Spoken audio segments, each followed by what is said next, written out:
What's up, VC? I am back with a vengeance.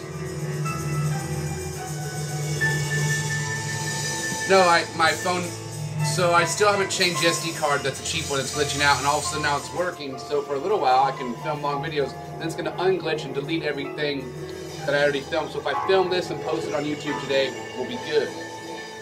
That's the weird world I live in of technology. It never really flows. I'm eventually going to get a new SD card though. It's been drama. It's been going through this SD card stuff for a while now. So, now that we talked about electronic technology and the simulation we're in, does anyone find it weird that when you're praying at night it might be to a 6th grader with a fancy laptop? No? Okay, I'm fine with that. I'm fine. Thank you, 6th grader with a fancy laptop who created this simulation. No? Amen. Okay. Maybe not. Maybe it's a ball of energy that we'll never know of. Okay. I can just talk about weird. I'm that friend that likes to talk about weird stuff. If you have not read Stephen Hawking's literature, you're missing out. Black Holes and Big Universes is such a fun book to read. I'm happy to yell, but it's great music. Let me turn it down.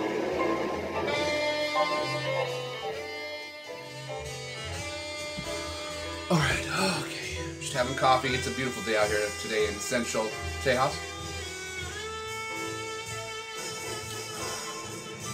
Got a show tonight in Austin with one band, then I play with a different band tomorrow night in Dripping Springs.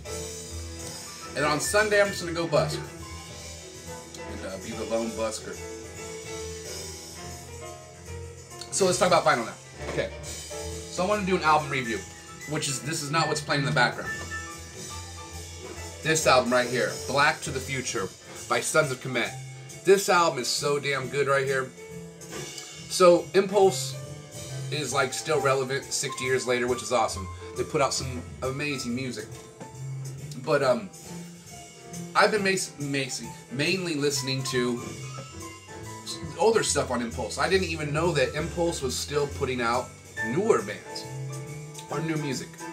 This band's been around for a little while. But so somehow this just came through in my stream, my YouTube stream. I listened to it. I was blown away.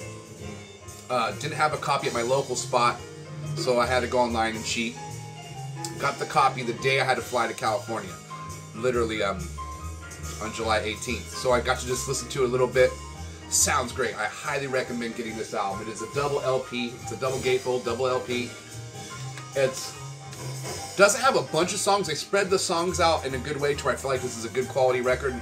Most of Impulse stuff is. But it's averaging 3 songs a side. But some of the songs you want to check out on this whole album is fire. But the ones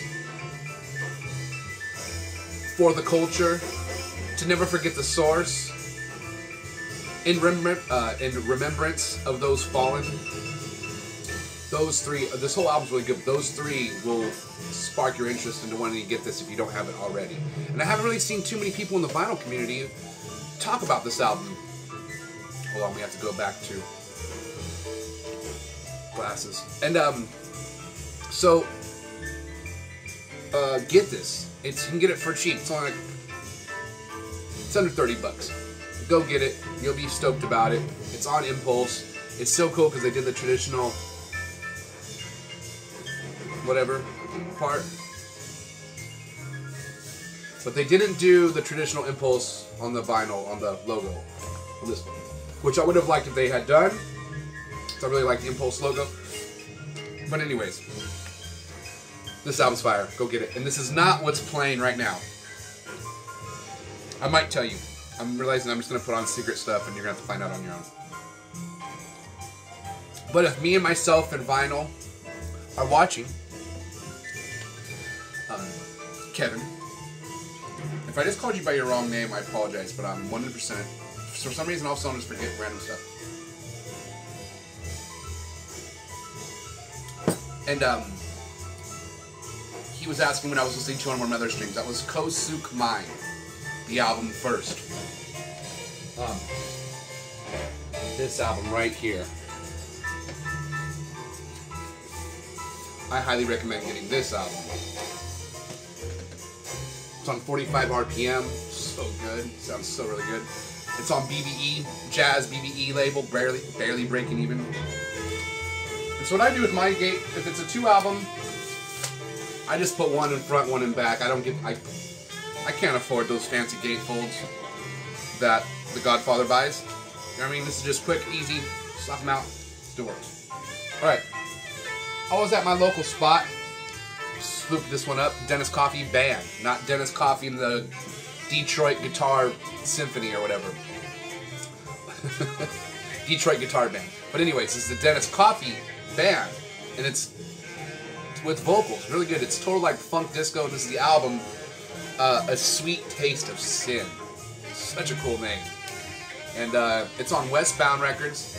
It's a little beat up. I got it for $4, but it plays all the way through.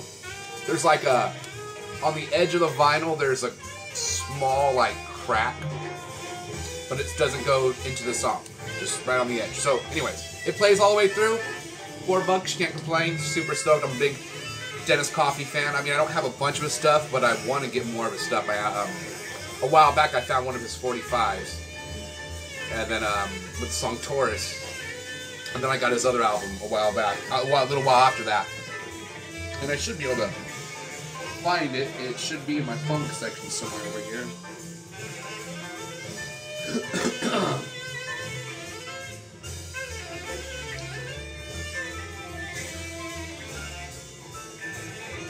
Well, of course, like when you need to find something, you can never find something. Oh, here it is. Here it is. Yeah. All right. So this is a really more of his popular one. I feel like a lot of people talk about. It's Dennis Coffey and the Detroit Guitar Band. Yeah. And this is the album Evolution. Super good. And it's on Sussex. It's got that cool, funky looking label. And so, yeah, Dennis Coffey. Super stoked on that one. Cheers. Center up. I was giving Doyle a hard time. Go check out Doyle's Basement vinyl channel. Super great channel. Really enjoy watching his episodes. He was doing his episodes where he normally sits off to the side. You kind of look at his gear as the main centerpiece. And I'm so OCD about stuff maybe being even and centered, but I don't care. It was his channel. I'm not gonna. But he was saying like, hey, comment if you like. You notice. So he did another video where he was in the center a little more. You can still see all his gear really well. So I commented saying, hey man, you're in the center. I kind of enjoy it. I OCD about stuff, and he said you're the only one who noticed that. But I'm sure a few other people will. He only needs 2 more subscribers to get to 100. Go like and subscribe. Get him to the triple digits. He works at a record store, I'm pretty sure, in Kansas or Oklahoma. One of the two. Either way, go check him out. So, I'm just going to ramble on. I'm going to try to keep this episode around under 15 minutes. So, Led Zeppelin 2, let's talk about it. This is not the Bob Ludwig hot press. I wish it was, because I never heard that one, so I don't even know. But this is an original pressing, you know, after that. That you could usually find these ones all day long for $10 back in the day. They're getting a little more pricey. But I was never really blown away by Led Zeppelin 2 because I was a kid. I got it on cassette tape, and it was not.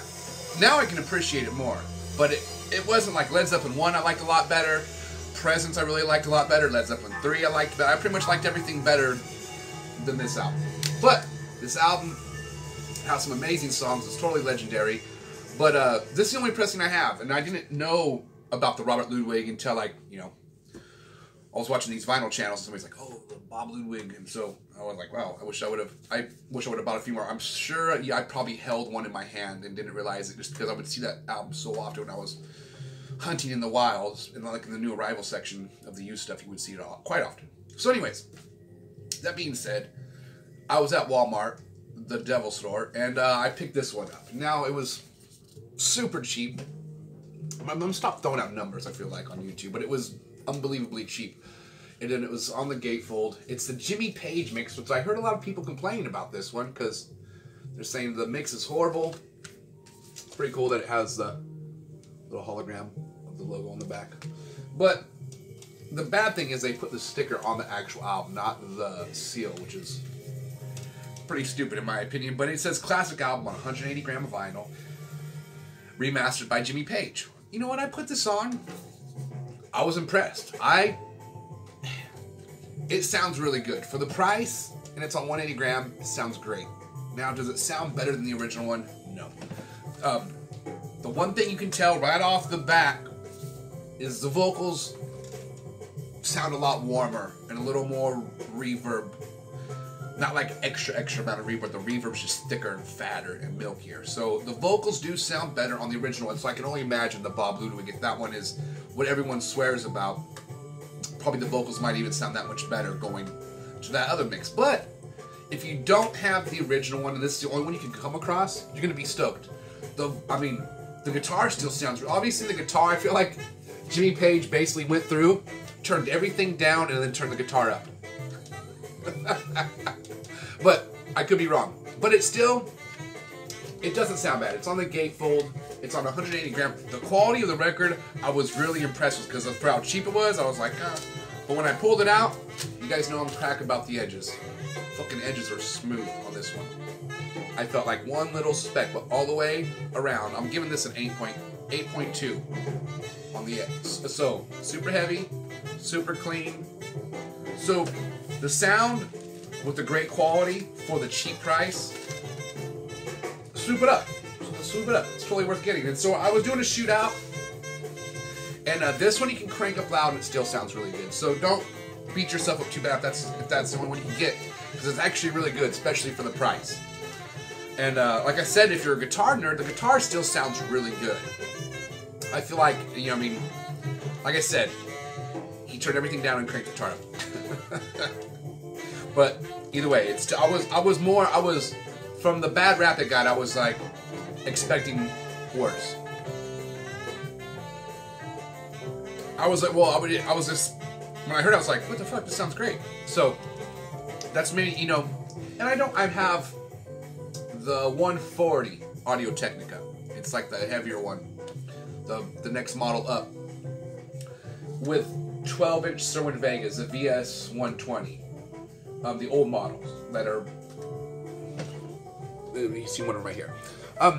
So with the Yamaha, my tuner is the CR440, Yamaha CR440, made in Japan, the old silver-looking one. So I don't have like the most high-end gear. So maybe someone with better system would hear the two different albums, be like, dude, if you heard it on my stereo, you would hear a big difference. And if that's, throw a comment if you've done that and you have a better stereo than mine. I'm totally curious. It would be interesting to go to Danny from Sonic Flare. Go check out his channel if you haven't already. Super, really good channel, really interesting person. A music nerd or a gear nerd to the next level. And it would be interesting to hear it on his system, because he probably has the best system one of the best systems I've seen on YouTube as far as people showing and people that I've got to interact with on the YouTube channel and stuff. So maybe, and then if Danny watches this episode, if you have done that, Danny, throw me a comment. Is it really relevant how much the difference is, or is it small even on a stereo of your quality? Just some of the questions that keep me up at night. So anyways, this album I showed a while back when I got back from California. I swooped this up. It's Egberto Gismonti, Danke das Quebecus. This album is fucking fire. And if you see this album, get it immediately. I was lucky enough to get a promotional copy that I swear it was in mint condition. Nobody ever fucked with it. And it has Nana Vasconcelos on percussion, Barambu, and corpo voice. Anyways, it has these two guys just jamming out, and this album is fucking fire right here. It gives me a little bit of the feeling of Night in San Francisco with John McLaughlin and Paco de Lucia and Al Di Meola, but with just one guitar player and a crazy percussion guy, and it just, gosh damn, this album is really good. And I've never heard anybody, like, I'm always like, when what it is sometimes I don't like to tell. If I feel you're ready to listen to that person, I'm going to tell you. Unless you ask me, hey, what do you want? I'll just tell you. But sometimes I don't just like to let, all the tricks out of the bag as far as what you should. Sometimes you got to find that stuff on your own. And if that way is by hearing it from me or someone else, then that was how it's meant to be. So sometimes I feel like looking back, I'm like, man, why didn't somebody slap me in the fucking face and tell me when I was younger, you need to listen to B.B. King before you go into your Stevie Ray Vaughan phase? It just wasn't meant to be that way. But I'm telling you now, if you are learning guitar, start with B.B. King. Don't go straight to Stevie Ray Vaughan. And and if sometimes it just works out the opposite. And that's how it was for me. Stevie Ray Vaughan was more enticing. I wanted to do the complex stuff on guitar. And then you find out that B.B. King is just as complex in a totally more dynamics type of way. Equally as difficult to manifest and create your own style as. But, so I'm wondering, how come somebody didn't slap me in the face? I don't want to, I'm digressing a little too far, but how come somebody didn't slap me in the face and tell me about this guy, Egberto Gismonte?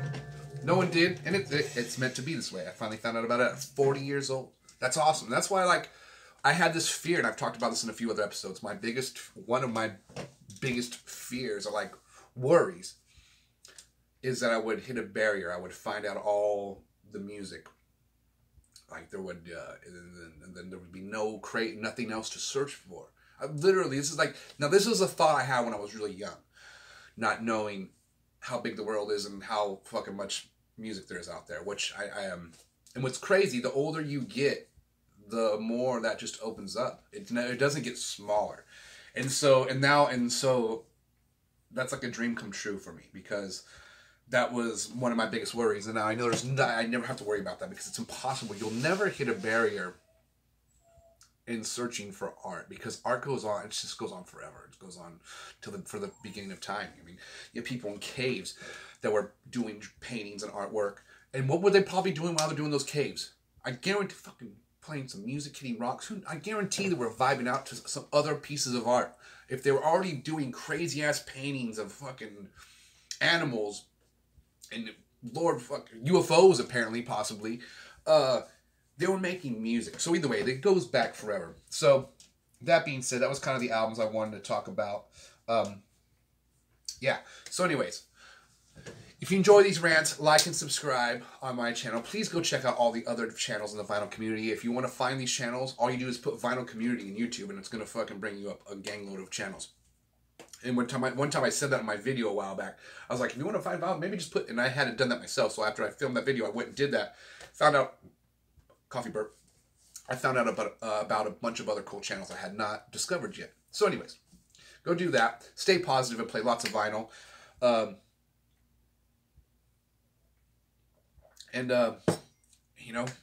Quality over quantity. All right, guys? Laters. Peace.